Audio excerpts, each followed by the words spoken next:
How y'all doing today? It's Jim Martin Does Things. I was fortunate enough to have a friend of mine who decided that he was no longer going to play guitar. He had some guitars sitting around his house and he just gave them to me, which was a very kind thing to do. He wanted to get them out because they were taking up too much room, so he gave me 4 different guitars. So what I'm going to do in this video is clean these up and do a little bit of a repair on one of them. So I'm going to go ahead and start there. The first guitar, and I cut the strings on it already, is an Ibanez classical guitar. I don't know how old it is, but it's a well-built, decent classical guitar. It's got a crack in it that runs from under the bridge back down here. I'm going to see if I can do something with that, but otherwise I'm just going to clean it up. That's the first one that I'm going to work on. The next one is this made in Japan Stratocaster, which is probably from the 80s. Can't tell exactly, but that's kind of when these were being made. It's got kind of a Fender licensed locking tremolo system of a sort, Floyd Rose type of thing. Yeah, candy apple red, so pretty sweet. I'm gonna go ahead and kind of clean that up as well. Then I've got probably the simplest and most straightforward one. This is a Washburn Parlor guitar. It's got a nice sound. I've heard it before. Pretty fancy, good stuff. It's been kind of sitting in a closet like these others, and so it needs a little bit of TLC. Finally, it's a Washburn off-brand Strat knockoff. Lion, that's what it is. I would guess this is probably 80s or 90s era type guitar. Incredibly light. I don't know that I'm gonna do much with this. It's got a missing saddle and I need to order one of those to be able to do much with it. Anyway, I got this one as well. We're gonna start with this Ibanez classical guitar. Before I get started, I thought I'd show you some of the tools that I'm going to use to clean up this guitar and attempt to repair that crack. Got some wood glue here. I've got kind of a suction cup thing, which will help me to wick the glue down into that crack.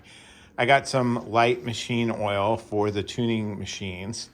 I've got some lemon oil for the fretboard, some standard Dunlop guitar polish, got my wire cutters. I've got some needle nose pliers because you can kind of see these are all tied in there pretty tight, and I thought that one might come in handy. And I've got this little pokey thing to help me fish them out.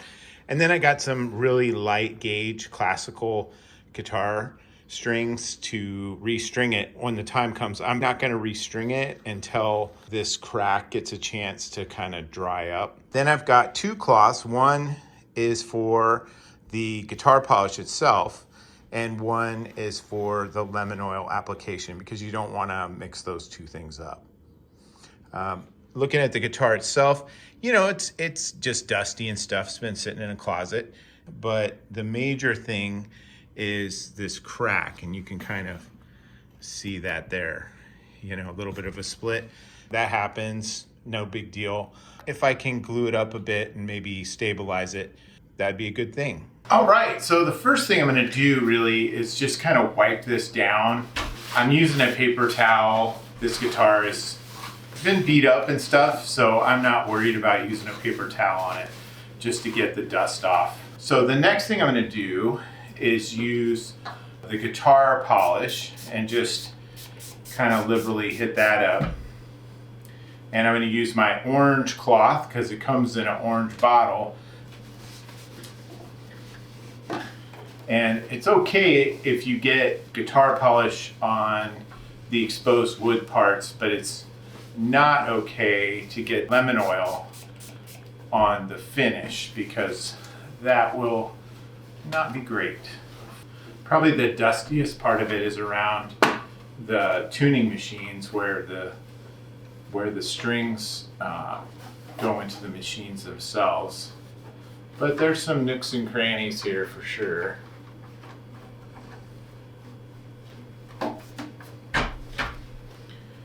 Yeah, so the next thing I'm going to do is put a little bit of this lemon oil on each fret.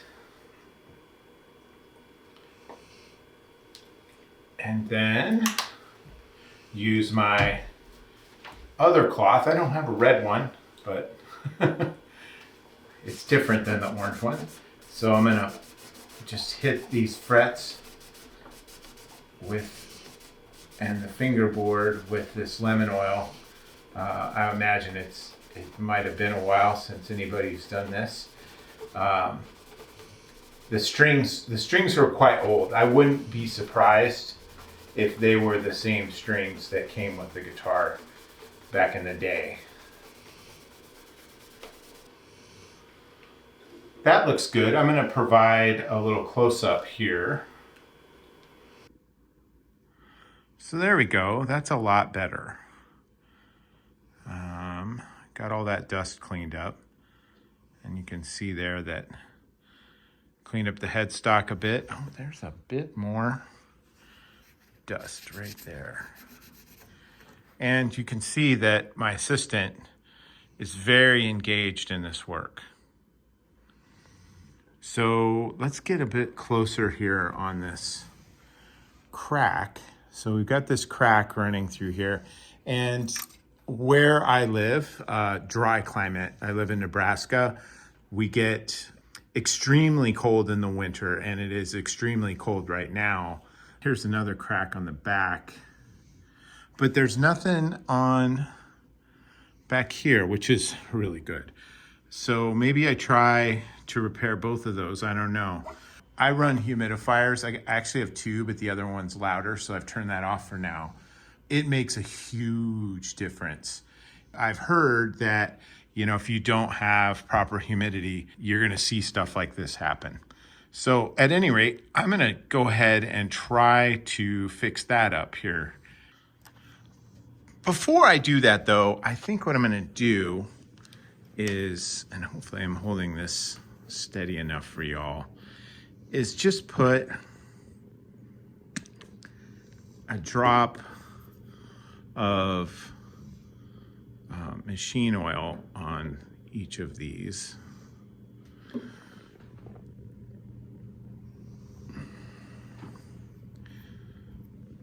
Take my word for it, I'm doing the other side, just to make sure that those are all lubricated and good to go. All right, so now what I'm gonna do is just kind of liberally put some of this glue on there, and I'll be able to wipe this off, you know.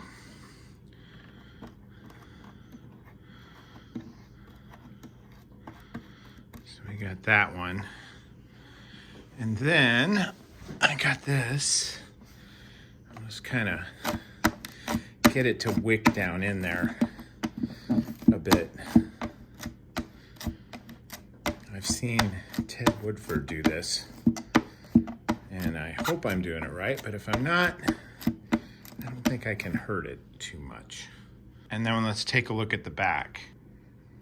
All right, the back one is a bit worse than the front one. It goes, oh, I don't know, it's a good 5 or 6 inches before it kind of stops.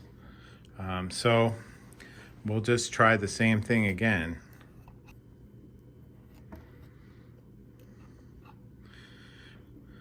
I know my way around a guitar in terms of maintaining it. I've never tried this before, and what an opportunity to try to learn. Learn by emulating has been a very successful approach for me over the years. And if I'm screwing it up, well, it wasn't going to get fixed where it was. So there we go. So we got some glue down in there. So I'm going to clean that up, and then we'll come back and look at something else. All right, so now these kind of dings here on the headstock, I thought You know, doesn't need to be too fancy, but I thought I would clean those up with a bit of alcohol ink pen. That should kind of sit in there, and when it dries, it should protect it a little bit. Certainly not top quality repair work there on those dings, but it's got a bit of a layer now that'll soak in there and hopefully protect it a little bit. This is that Parlor guitar, Washburn. Doesn't have a year on it. It's got a serial number though. Really pretty sound hole inlay there.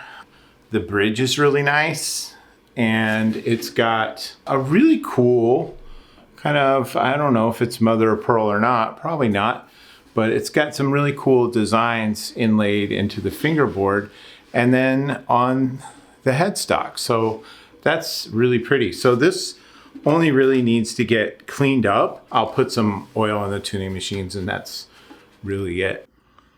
All right, so the first thing I want to do here is I'm gonna take all the strings off. I detuned this last night, so it's not under tension, and then that'll let me clean it, and I'll put a new set of strings on later, of course, but that's kind of all this needs, is just some cleanup. One thing that I do like to do when I'm cleaning guitars is put the nut or the bridge, I don't know exactly what that's called, bridge insert, and the pegs that hold the strings in the order, the direction that they're going, so that, you know, this is for the E string, the low E, that's for the high. Because I've had guitars where it didn't make any difference, and I've had ones where actually they were a little bit different. Trying to use, you know, the wrong ones and the wrong holes wouldn't work out so well. So I've got those there for me when I string this up. Incidentally, I got some kind of super light acoustic guitar strings for this. This is not a loud guitar as it is. I just wanted to minimize the potential for, you know, putting something on it that was stronger than what was on there already. This guitar is very clean. It's just kind of dusty. And of course, the fingerboard could use some lemon oil to keep it up to speed. Not quite in the condition of the last one, but it's a real pretty guitar, and there's no real, I haven't noticed a single scratch or ding or anything like that on the guitar. It just looks really clean, perhaps newer, I don't know. I just need to kind of clean it up. Use some guitar polish and hit up the necessary spots, and then put a little machine oil on those tuning machines. All right, so as before, I'm gonna go ahead and put some of this lemon oil on the fretboard. Just a little bit will do the trick. And then just kind of get in there and rub it into the wood. It doesn't take much. You don't want to, you know, soak it or something. You just need a little bit, and that helps protect the wood from the elements and keeps it from drying out quite so much, although this guitar is in really great shape in that way. Frets are really clean too. Doesn't, you know, this guitar didn't get played too much. You can tell that maybe some cowboy chords, but the frets look like they're in really good shape. While I was cleaning this up, I noticed there was a couple of dings in a kind of unusual place here on one of the wings for the bridge. We'll do the same trick. We'll just kind of hit it up with a couple of different colors of alcohol ink pens, and that should at least protect it some. A little bit of black on there, and a little bit of brown, and that should never be seen again, at least for my lifetime anyway. Okay, so now what we're looking at here is the Superstrat. And as you can see, this one is the most worn one of the three. There's some pretty good dings in this all over. This has been played. That's what guitars are for, is to actually play them. And in the process of playing them, they get beat up from time to time. It looks like it's got a couple standard single coils, and then I don't know exactly what that is. Maybe some kind of 80s hair metal Sustainiac guitar pickup magic. I don't really know. The action is really good. This is a solid guitar, and it's actually pretty dang heavy. This is probably a 10-pound guitar. One of the things about kind of locking tremolo systems, or vibratos more accurately, is that they have these locking nuts. In order to do anything, you have to take those off. This one's pretty simple looking. And then down at the other end, typically they require you to cut the ball ends of the strings off, but this one does not. You can kind of peek through here. Anyway, you'll have to take my word for it, but the ball ends are actually down there. I might take off this back plate. I tend to remove them. I don't really like the way they feel for whatever reason. And then we'll take a closer look. All right, so we're in here, and I don't know if you can see, they could just barely make them out, that the ball ends of the strings are actually down in there, and it's got like a conventional spring vibrato system with this Floyd Rose locking stuff. You know, I don't know. I've had one guitar that had a Floyd Rose, and it did not have this sort of system. It was floating. Maybe that's a thing. I don't know. I'm not particularly familiar with Superstrats, nor am I familiar with locking tremolo systems. But at any rate, that's what we got. I just got done really cleaning this up as kind of a first pass. It was pretty dirty, and it's very obvious that this guitar got played a whole lot. And you can tell looking at the frets, because they've got definitely some wear mark all up and down the fretboard, where the strings kind of ate into the frets, which is nice to see. And I don't know for sure, but these look like really fat, low frets. And this would be very indicative of an 80s rat style Superstrat, hairband type of situation. This scene has seen action. Let's put it that way. It's been played a lot, which is great to see. And it'll be interesting to see what it sounds like. This is deoxit, which I'll use to hit those pots up. If you're getting crackling noises or that sort of thing, it can be a good idea. It's a possible solution. I don't know if this one has it, but it wouldn't surprise me given its use over the years. All right, so I hit him with the deoxit, and then all that needs to happen is just twist them around. The age and the wear on this guitar is just really kind of exciting for me, because look at those screws, how burned out and grody they are. The other ones aren't, the stainless ones aren't, but some of these ones on the pickups are all rusted and stuff, and that's just cool. Somebody really loved this guitar and played it a whole bunch, probably somewhere where there was a lot of smoke, because these plastics on the pickups are kind of wearing out. I'm guessing maybe this was something they put in later. I don't know.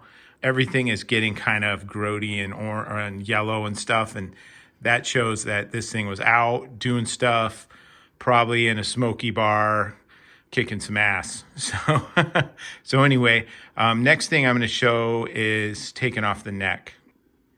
One thing that I wanted to mention too is that for maple neck guitars with maple fretboards like this one has, You don't want to use lemon oil on those. You can just use the guitar polish because they already have like a lacquer finish. This one's pretty worn down, but still, I've heard that it's not a good idea to put lemon oil on them. Instead, you just want to use guitar polish, and so that's what I did. All right, one thing that I said I was going to do is to put a bit of pencil lead, aka graphite, into the nut slots just to make sure that they're got some lubrication. And that's a real simple, cheap, effective way to do that.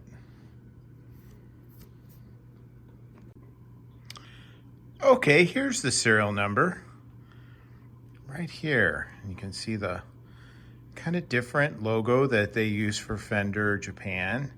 And this is E520099. So I'll have to look that up. They're very arcane in how they come out. It's definitely a made in Japan Strat. This is what I'm going to use to string up the 3 guitars. It's been a minute, so I think we can do that now. So I've got these super slinkies for the Superstrat, these super light acoustic guitar strings for that Parlor guitar, and then I've got some pretty nice nylon core D'Addario strings for that classical guitar. So I'm going to string them up and then we'll play them a bit and see what they sound like.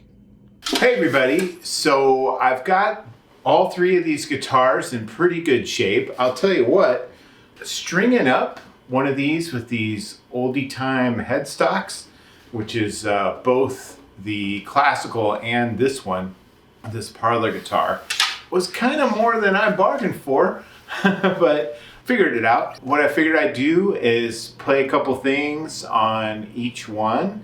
We'll have an idea of what they sound like. 1, 2, 3, 4.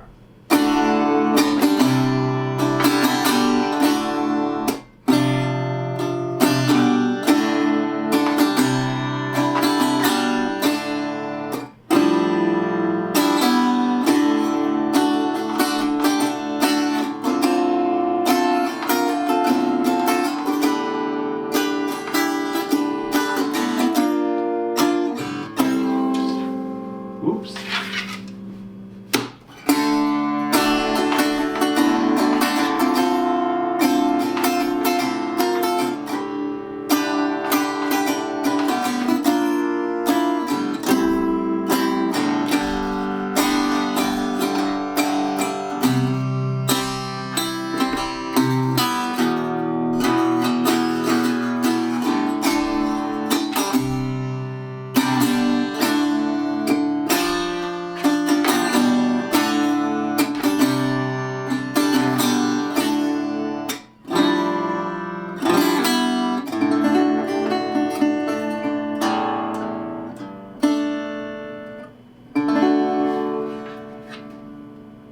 Yeah, this is lovely. It's a bright, kind of tinny sound, almost like a resonator guitar in a sense. The action's good, it feels good, and it's fun to play. Very, very light. Yeah, it cleaned up real nice. This is the Ibanez classical guitar, and as you recall, this one had a split here, still does, and one in the back. I was able to glue that up pretty successfully. It doesn't move around anymore, so that's a good thing. I had never put strings on a classical guitar, so I had to YouTube that to figure out how to do it. The strings are still stretching out. I let this dry for about 30 hours before I put the strings on, and then I let them stretch out for a bit, but they're still stretching, and I've heard that's a thing. Okay, so I think we're good to go. So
That takes a bit of getting used to. The neck is extremely flat and also wide for me. I like this. It'll take some getting used to, but I think that this might come in handy sometimes. All right, so this is that Superstrat. This one has got these 2 single coils, and all I have to do is, you can kind of, oh, there you go. You can kind of hear the 60 cycle hum a little bit there in the background. But it's got this thing, which is some kind of 80s era humbucker jammed into a single coil body. And I figured that might be the place to start. I've got a Catalyst amp, which is a modeling amp. I've got it set kind of flat, 12 o'clock on most things. And then I picked like the crunch setting with a little bit of phaser and a little bit of reverb. Since this is an 80s guitar, it's probably used to that kind of thing. Let's see, what can I do here?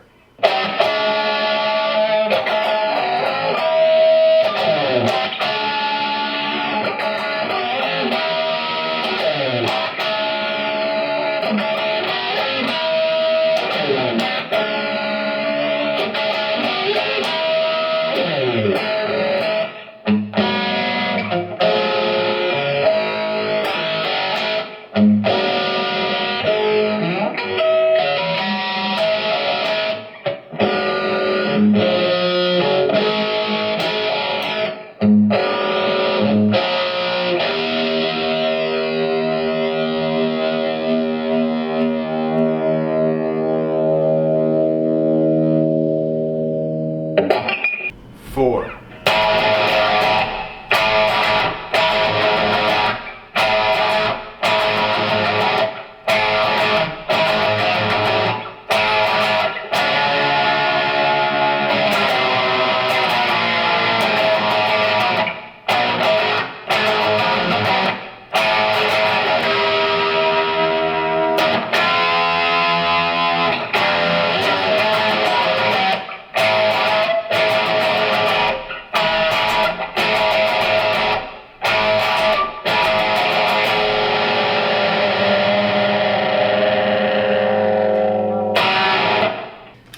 So pretty nice.